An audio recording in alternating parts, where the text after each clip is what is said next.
A doutora Ludmila Lins é nascida no Rio de Janeiro, formada em Direito pela Universidade Federal também do Rio de Janeiro, pós-graduada em Direito Público pela Universidade Católica de Petrópolis e exerceu o cargo técnico processual no Ministério Público do mesmo estado. Foi também analista processual, do Ministério Público também do Rio de Janeiro. Foi magistrada, né? Para quem conhece a história dela, ela foi magistrada no estado de Minas Gerais, do período de 2013 a 2023, até ela sofrer aquela aposentadoria compulsória. Ela também é professora, palestrante, escritora, e eu, né, como advogada, acrescento também que a doutora Ludmila tem a minha eterna admiração pela coragem de enfrentar o sistema e também por lutar por uma verdadeira justiça. Tá ok? Olá, doutora Ludmila. Tudo bem? Bom dia. Olha, muito bem-vinda ao primeiro Congresso Educação em Cheque da Associação Guardiões da Infância e da Juventude. Você está conseguindo nos ver a plateia? Estou vendo sim, estou vendo e estou ouvindo muito bem.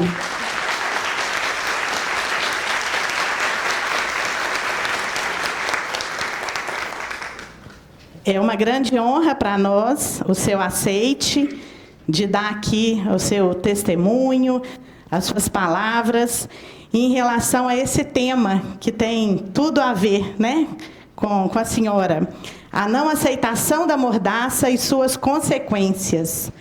Então, novamente, agradecer muito a sua disponibilidade. E, pessoal, quando nós convidamos a doutora Ludmila, ela entrou, né, na nossa página, foi a forma que ela teve de nos conhecer, e ela falou assim para mim: eu gostei do que eu vi. Então, agradeço muito também por você pela senhora ter tido esse carinho conosco.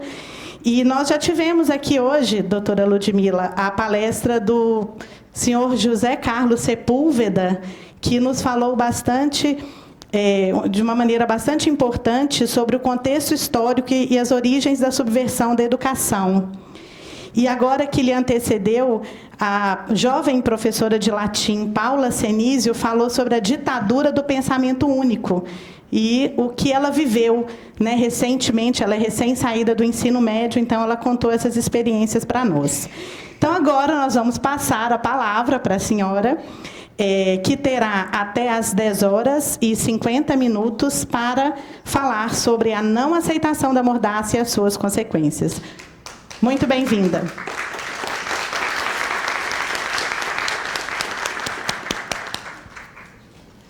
Bom, muito bom dia a todos. Eu queria agradecer ao convite que me foi feito pela Luciana.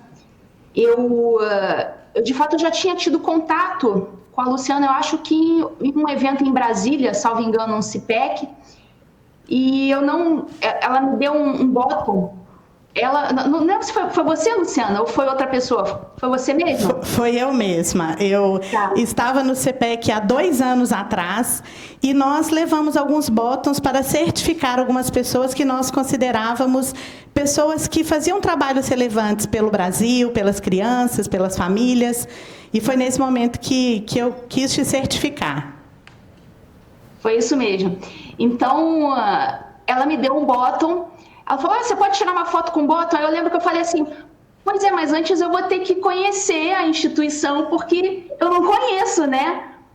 Aí, beleza, tempos se passaram, e aí ela me chamou outras vezes, e agora eu resolvi pesquisar, eu fui pesquisar sobre a instituição, que realmente eu não conhecia, e eu vi, assim, que está fazendo um trabalho magnífico. Eu gostei, exatamente, foram as palavras que eu usei quando eu conversei com ela. Eu falei: olha, vocês estão fazendo um trabalho magnífico, eu gostei muito do que eu vi.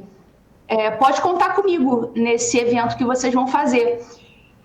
E foi assim que eu conheci os Guardiões da Infância. É esse tipo de iniciativa que a gente espera que outras pessoas tenham também, porque é algo difícil, é algo que dá trabalho, dá dor de cabeça, mas é o tipo de papel que tem que ser feito, tem que ser desempenhado na sociedade civil. Então, eu parabenizo aí a Luciana, todos os teus esforços, os teus resultados, e pode contar comigo aí nessa empreitada. Até porque a questão da infância e juventude Inclusive, eu fui juíza da infância e juventude por muito tempo. Era sempre vara criminal e infância e juventude. Então, eu sei muito bem o que eu vi lá também. E eu parabenizo também pelo fato de, como vocês me convidaram para esse evento, isso significa que vocês não estão aceitando a mordaça. Porque, para quem não me conhece, eu fui. Eu não posso dizer nem que eu fui, porque eu sou juíza pro resto da vida, juíza aposentada. Então, eu me aposentei como juíza, serei juíza pro resto da vida, aposentada, e eu fui retirada, removida do meu cargo por motivo de coisas que eu disse na internet, coisas que não agradaram os imperadores do Brasil. Então, eu digo para vocês que eu não me arrependo de 1 milímetro do que eu falei, porque eu só falei coisas verdadeiras. Expus a ditadura do judiciário que está acontecendo. Obrigada. Expus a ditadura do judiciário que está acontecendo. Não volto atrás no que eu falei, porque eu falei a verdade. E da verdade a gente não deve voltar atrás. Mas essa aí para conta da Luciana, porque se ela fosse uma pessoa que se rendesse à ditadura do judiciário, à mordaça do politicamente correto, ela não teria me chamado para esse evento. Ela ia querer chamar um juiz da infância. Tem um monte de juiz aí em Belo Horizonte, da infância e juventude. Tem vários, centenas, em Minas Gerais inteiro. Agora, fui eu justamente a escolhida para falar nesse evento. Uma juíza que já foi removida do seu cargo. Então, Luciana, você também não se rendeu à mordaça, porque era muito mais fácil para você ficar ali, não, você limpinha, você polida, vou chamar um juiz aqui que não é polêmico, para não ter problema. Mas não, você foi lá e chamou justamente, né, a juíza que estava dando o problema. Então, parabenizo você também por essa coragem, por essa iniciativa. E assim como você, outras pessoas também adotam essa postura. Essa, inclusive, não é a única palestra que eu vou fazer hoje. Na parte da tarde eu vou estar em outra palestra online também em Duque de Caxias.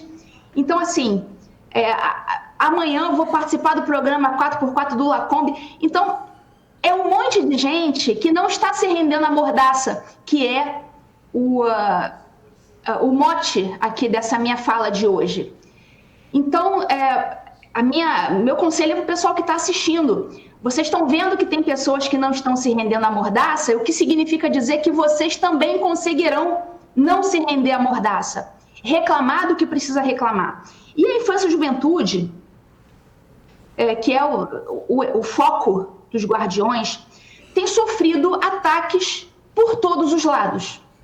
E nem precisa chegar à infância, à tenridade, ainda antes da tenridade, ainda antes daquele bebê nascer. Ele já está sendo atacado desde a sementinha.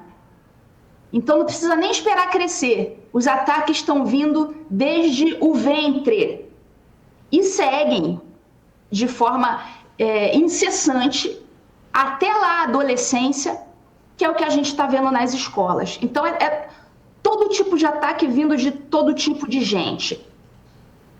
E a gente tem visto, com muita frequência, está aumentando cada vez mais, não só a questão da doutrinação nas escolas, que certamente vocês estão por dentro desse tema, senão vocês nem estariam aqui nesse evento dos Guardiões, e quem não está familiarizado, eu recomendo que se familiarize. A questão da doutrinação ideológica nas escolas. Não apenas isso. Eu queria tocar no assunto que foi pauta recentemente, que é a questão do incentivo à sexualização precoce nas escolas. Eu lembro que teve há poucos anos, foi 2020 ou 2021, não lembro exatamente, eu fiz até uma publicação no meu Instagram sobre um vídeo que foi gravado em uma escola infantil. Eram crianças ali, sei, entre 8 e 12 anos. E dava para ver no vídeo, eu até publiquei com aquela imagem embaçada, para nenhuma criança ser identificada, mas o pessoal não costuma ter esse cuidado, né? O pessoal transmitiu sem embaçar mesmo. E as crianças estavam dançando, não era um funk, eu acho que era um sertanejo universitário, que tinha uma letra sexualizada, aquelas letras de novinha, senta, sabe aquele negócio de novinha, senta, aquela coisa coreografada. E as crianças fazendo aquela coreografia, simulando o ato sexual, assim, na quadra da escola, ali.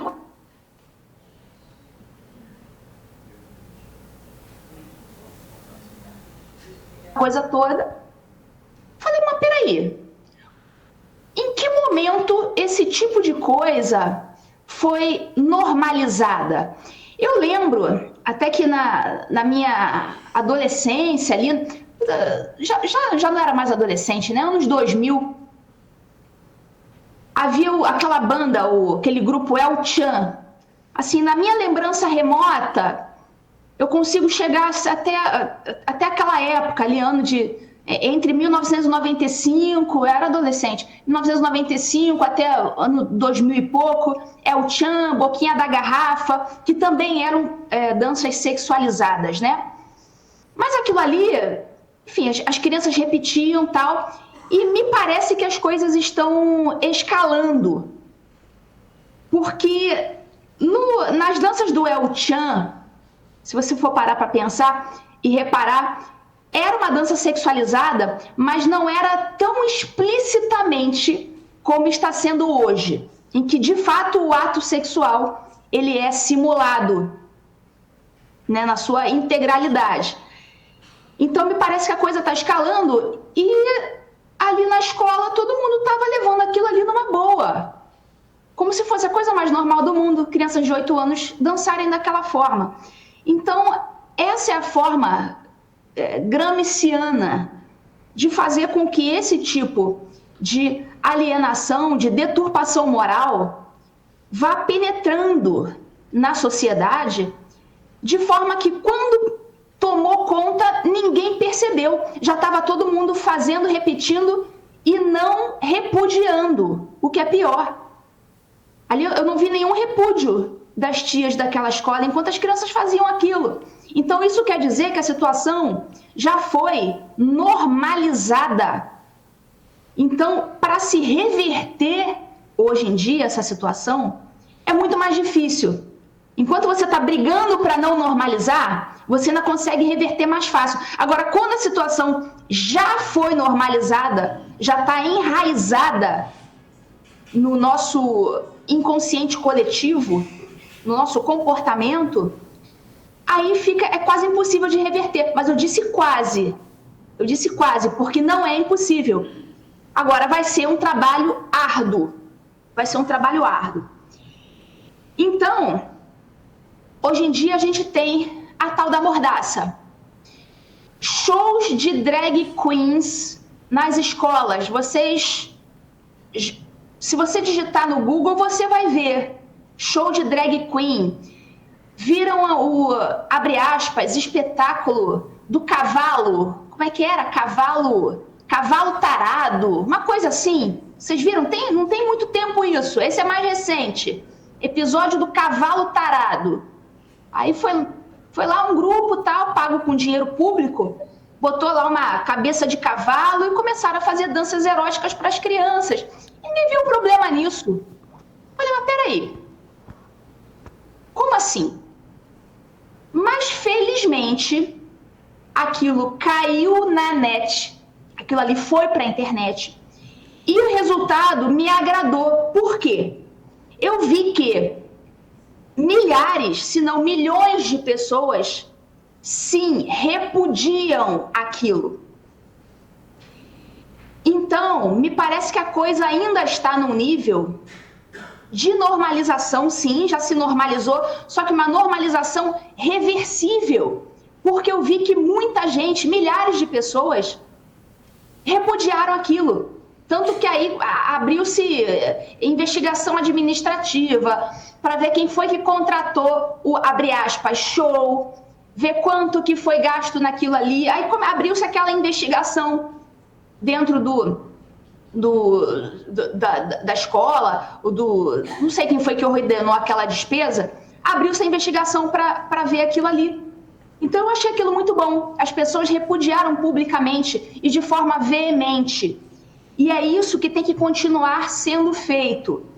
E eu alerto os senhores para o seguinte: esse tipo de mordaça, hoje em dia, ela tem alguns pontos que vocês devem ficar mais atentos, porque são pontos em que os senhores podem correr algum risco. E eu vou dizer qual, de forma que todo mundo já fique esperto para não correr. É o seguinte: tem alguns anos, o Supremo Tribunal Federal criou, olha só, eu sei que isso é um absurdo, eu denunciei isso à época, inclusive a minha denúncia sobre isso me rendeu a minha expulsão da magistratura. Foi uma palestra que eu dei no Itamaraty, no ano de 2019, em que eu denunciava o ativismo judicial. E um dos exemplos que eu dei foi a criação do, abre aspas, crime de homofobia pelo Supremo Tribunal Federal. Como todo mundo sabe, não é possível juízes criarem tipos penais. Quem tem que criar crimes, quem tem que fazer leis, é o nosso poder legislativo. Eu acho que isso está claro. Juiz não tem que fazer leizinha. Juiz tem que obedecer à lei que foi feita por uma outra pessoa. Simples assim. Então, eu denunciei o ativismo judicial do Supremo Tribunal Federal. Um dos exemplos que eu dei foi a criação de um tipo penal de homofobia que não existe. Não existe crime de homofobia em lei alguma. Eu não estou dizendo que homofobia é ok. Não confunda, em nenhum momento eu disse isso. Eu só estou dizendo que não foi o nosso legislador, não foi o nosso Congresso Nacional, o nosso deputado, o nosso senador, que criou o tal do crime de homofobia. Eles poderiam ter criado se eles quisessem, e tem legitimidade para isso, mas eles não o fizeram. Quem fez foi o Supremo Tribunal Federal, à revelia da Constituição e das leis. Eu denunciei isso aí, respondi processo, perdi meu cargo, mas está tudo certo. Eu fiz o que tinha que ser feito e que os outros juízes tinham que ter feito também, não fizeram. Estão lá numa boa, recebendo salário, lá no conforto do seu gabinete, viajando todo ano. Obrigada. Lamento. Eles estão no conforto. Eu não, perdi meu cargo, mas eu acho que nessa vida eu posso ter perdido aquele conforto, mas eu acho que na próxima vida, quando eu for julgada pelo julgador dos julgadores, eu pretendo receber alguma recompensa, algum reconhecimento dele, e não dos homens, dele.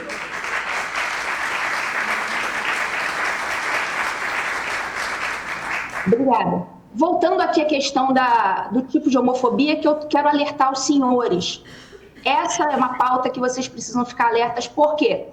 Porque o STF criou este crime que não existe na nossa lei. Então, o que acontece?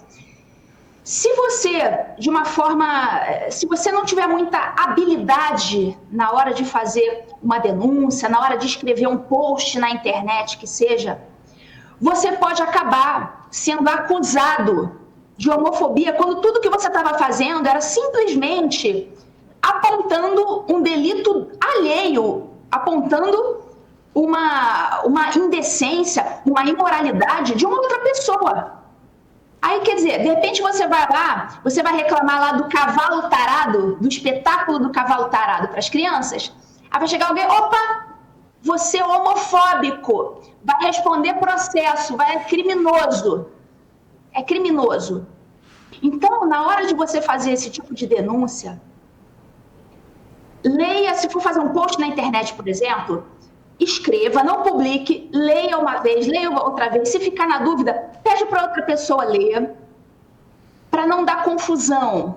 Não utilize palavras ofensivas, apenas aponte o erro, a indecência do seu opositor, daquele que você está denunciando. e leia, veja bem as palavras que você vai usar, porque essa é a mordaça que eles estão imprimindo. Então, tudo que você fala hoje é homofobia. Mas você vê que essa aí não colou, porque o pessoal soube se posicionar. É aquela velha história que o professor Olavo de Carvalho nos ensina. Se você não os acusa pelos crimes que eles cometem, eles vão te acusar pelos crimes que você não cometeu. Então, é sempre assim que acontece. Então, acuse-os do que eles realmente estão fazendo, antes que eles acusem você do que você não fez. É sempre isso que está acontecendo. E acontece não só nessa seara aí da homofobia e tudo mais. A gente viu aí o episódio dos presos do 8 de janeiro. Eu não vou entrar nessa questão política, não, mas só para vocês verem que essa inversão de valores, de você ser acusado por coisas que você não fez, enquanto outros estão cometendo crimes e não acontece nada com eles, isso aí acontece em todos esses assuntos. Não é só nessa questão da homofobia. E enquanto eu estava pensando aqui no que eu ia falar hoje aqui para vocês, eu lembrei de um outro caso, um caso que é um exemplo positivo, na minha opinião, que foi o caso de uma palestra, não sei se vocês vão lembrar, da Índia Guajajara. A Índia Sônia Guajajara, depois ela assumiu o ministério, né, Ministério dos Povos Indígenas, mas até ano passado ela era, né, uma ativista, ela ainda não era ministra porque ela só virou ministra em 2023. E a Índia Sônia Guajajara, ela foi a uma escola em São Paulo, uma escola Avenues, uma escola cara, uma escola de alto padrão, uma escola de mensalidade de 15 mil reais, coisa assim. Coisa assim. Esses riquinhos adoram esses assuntos esquerdistas. Enfim, ela foi dar uma palestra nessa escola de gente fina e começou a lançar aquela doutrinação ideológica, falar sobre distribuição de terras e não sei o que lá, dos povos indígenas, começou a falar mal do agro, começou a falar mal do uso de agrotóxicos, enfim, sentou o pau no agro.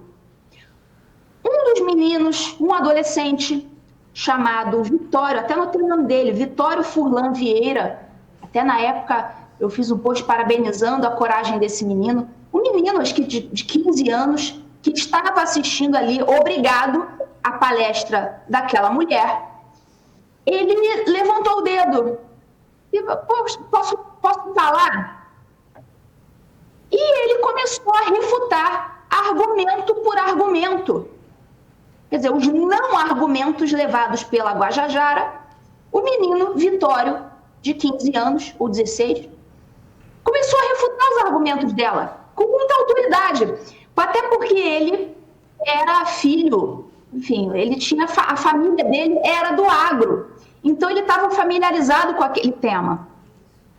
E o menino refutou. Antes que a Sônia Guajajara pudesse responder, o professor, senhor Messias Bastos, o nome dele, sentou o pau no menino, começou a vomitar seus títulos acadêmicos. Eu sou doutor de não sei das quantas, estudei na faculdade, não sei o que lá do exterior. Começou a vomitar seus títulos acadêmicos na cabeça do menino e não deixou nem mais ninguém falar. Não rebateu os argumentos do menino, só despejou o título acadêmico para dizer que aquele menino não deveria ter ousado refutar a Índia Guajajara. Pois bem, esse caso também foi para a internet, foi um escândalo. E depois se descobriu também que aquele professor floreava o seu currículo. Quer dizer, ele vivia de um currículo que nem era real. Ele depois acabou confessando que tinha coisa no currículo dele que ele não tinha feito. Uma baixaria. Mas esse episódio do menino Vitório, eu quis lembrar aqui para vocês, porque vocês também são pais, vocês são mães, vocês têm filhos, crianças, adolescentes, que, assim, muito me agradaria se eles se tornassem um Vitório da vida. O menino que ali diante tá tudo contra, ele tá ali sozinho, numa instituição que está obrigando a assistir uma palestra em que a palestrante fala mal das atividades da sua família, atividade do agro, que nos alimenta a todos nós. Ele estava ali tendo que enfrentar professor, enfrentar a autoridade em sala de aula, que é o professor, e a gente viu a truculência, como ele foi tratado. E depois ele deu entrevista a esse menino, dizendo que não iria se retratar. Um menino de 15 anos, isso, assim, eu assisti aquele menino falando, eu falei, olha, se eu tivesse um filho, eu gostaria que ele fosse assim. Todo mundo, né, ameaçando, xingando o menino, sofreu truculência em sala de aula, porque o professor, ele é autoridade na sala de aula, então ele tem que ter muita responsabilidade com o que ele está fazendo. Doutora Ludmila, inclusive, a senhora mencionou bem aí a questão da audiência cativa, né? Ele estava ali obrigatório, ele não tem opção de estar ou não estar. Daí a importância dos pais conscientizarem os filhos dos direitos que eles têm e dos deveres constitucionais que os professores têm. Só também pontuando que faltam 5 minutos, tá bom?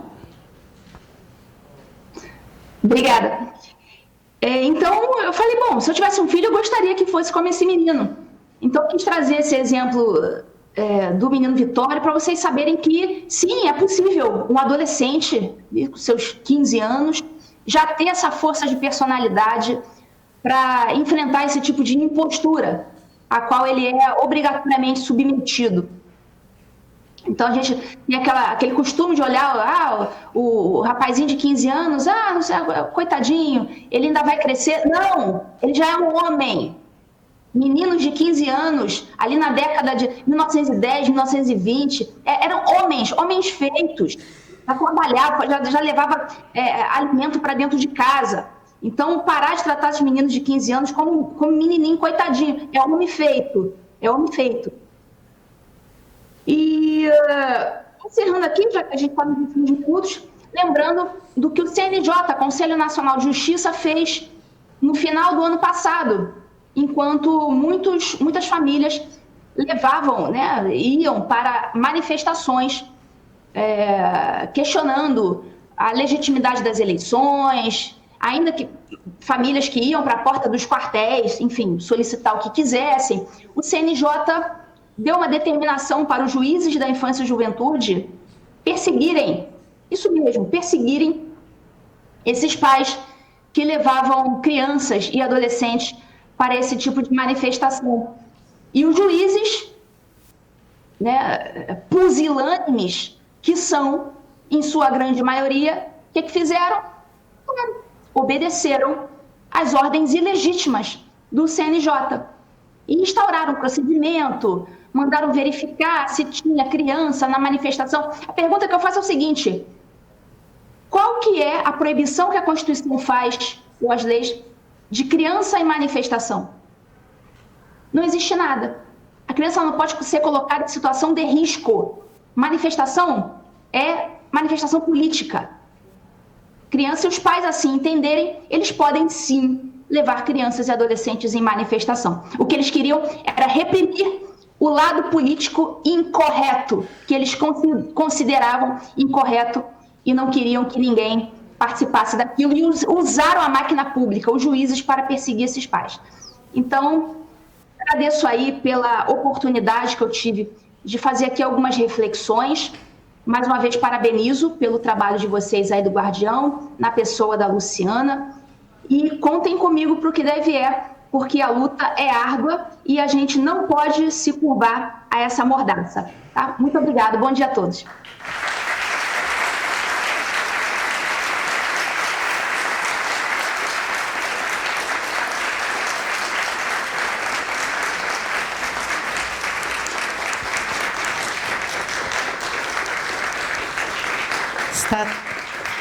Está sendo aplaudida de pé aqui, viu, doutora Ludmila? Obrigada. Sua fala trouxe para a gente, ao mesmo tempo que uma puxada de orelha, né? Uma reflexão assim, para a realidade, para a ação, mas trouxe também esperança, né? De que realmente é através da ação, da indignação, que nós vamos conseguir sair, né, dessa imposição, dessa mordaça.